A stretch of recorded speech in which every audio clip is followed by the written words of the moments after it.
I'm on roadkill. We're throwing some Chinese parts on that 86 Camaro. Alright, so a little bit of backstory on the old 86 shitbox over there. So my brother came to me the other day, he called me up on the phone and he said, you know, I think this thing's got a blown head gasket. And I say to him, well, what makes you think that?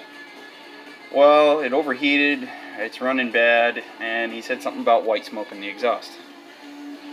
So I told him bring it over.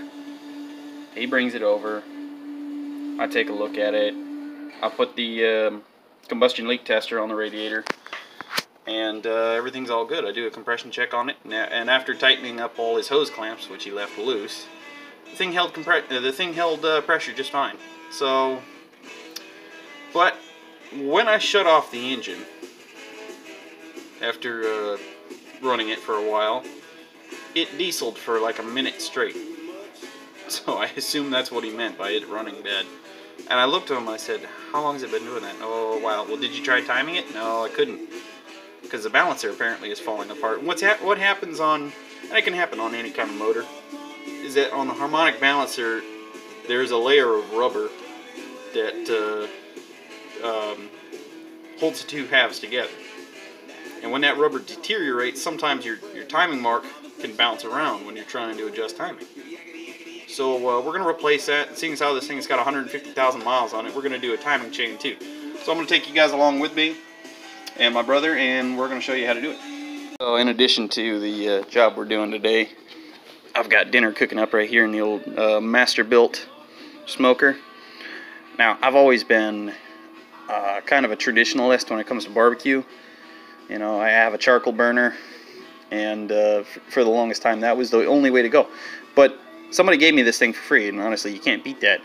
And what I like about it is you still get that good smoky flavor, but you just set your temperature and your time, and there's no maintenance. I could just walk away and go take a nap, or work on a Camaro. So we're gonna do some ribs. 3 hours in, I'm gonna throw a tri-tip and some sausage in there, and it's gonna be a good day. So this is actually a pretty easy job. It's just your standard Chevy small block. There's only one cam to worry about. You just go about the process in a methodical and organized way, and take pictures of everything as you're disassembling if you have to.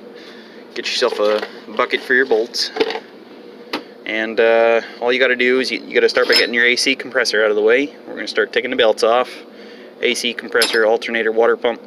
We got to get to that timing cover, and we're going to need room in front of it. So this thing's got an electric fan on it. We're going to go ahead and take that off, and hopefully we'll have enough room without taking the radiator out. So let's get to it. Alright, so we just about got it apart here. I got Johnny taking the water pump bolts off so we can get that water pump out of the way. Then we're going to take the crank pulley off and go ahead and pull that balancer out of there. Yeah, so this is the reason we're here, right here mainly.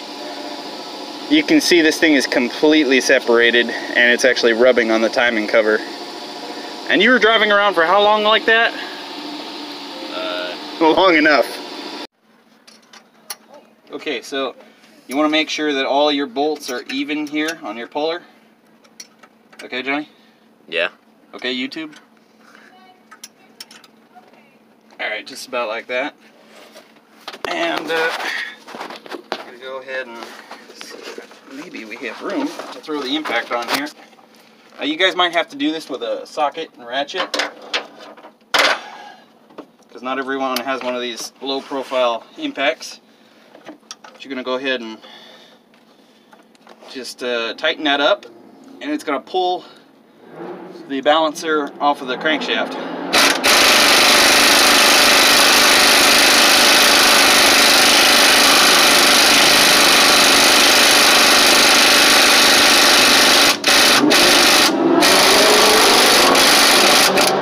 Kind of get to the end there, slow down.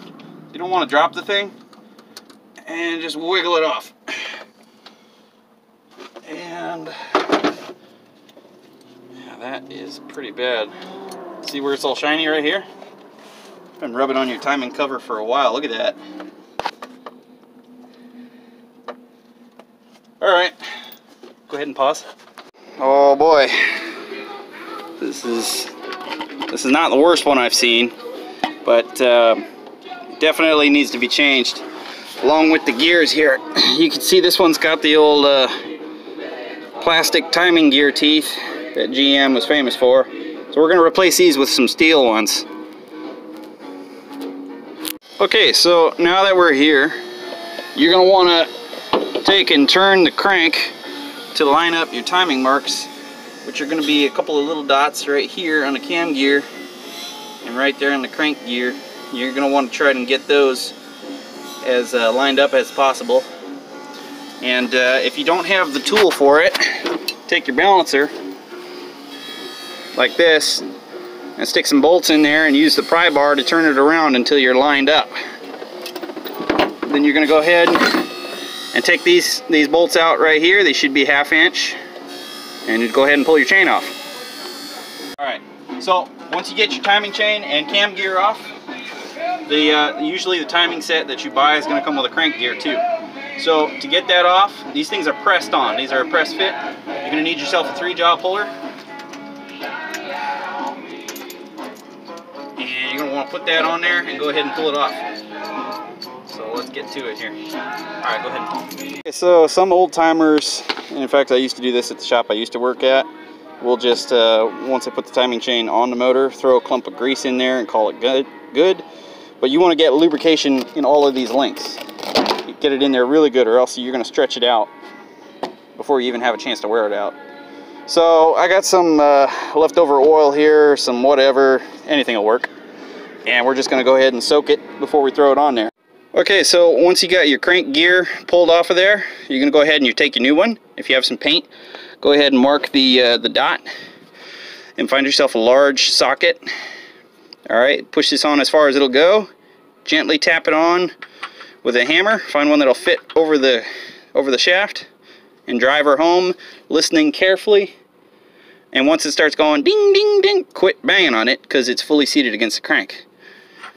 And then we're going to go ahead and put the cam gear and the timing chain on. So you're going to want to line up your timing marks as close as possible, and then make sure that you get this centered on the little dowel pin here on the cam. Be sure to put some red Loctite on your bolts. You don't want these coming out. And I'm going to go ahead and torque these to about 20 foot-pounds. You're going to want to drive your crank seal on before you put the timing cover on the engine. Of course, it makes it a lot easier. Just go ahead and use your seal driver.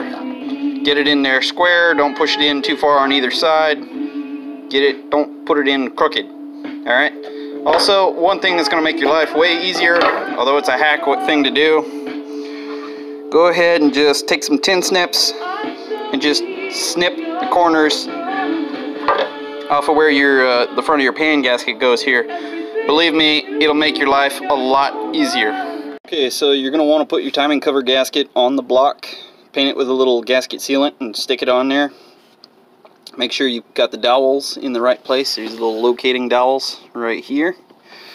And then just go ahead and silicone everything up and stick it on there and line it up, get it on there, bolt it down. One thing I forgot to mention that is critical: once you get your timing chain on there, turn the engine over a couple more times and make sure that the marks still line up. You don't want to get this thing all back together and realize that you got it timed wrong.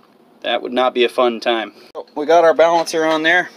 Now we don't have an installer, so basically what you can do is kind of wiggle it on there gently, push it on by hand as far as it'll go, and then tap it on with a hammer until it is on there far enough that you have enough thread going into the crank with the bolt that you can lubricate the threads of the bolt up really well with some motor oil or whatever you got, and then ram it home with your impact until it's seated there on the crank. And that's all you do. And then once you're done with all that, Loctite all your bolts and snug them up. And this reassembly is the reverse of disassembly, so there you go. Okay, so got the thing running now. Got it all back together, and it's idling pretty smooth. Just waiting for her to get back up to temperature. 157. Yeah. It's been the Rolling Stone Mechanic. and brother, the stone that keeps you rolling. You guys take care.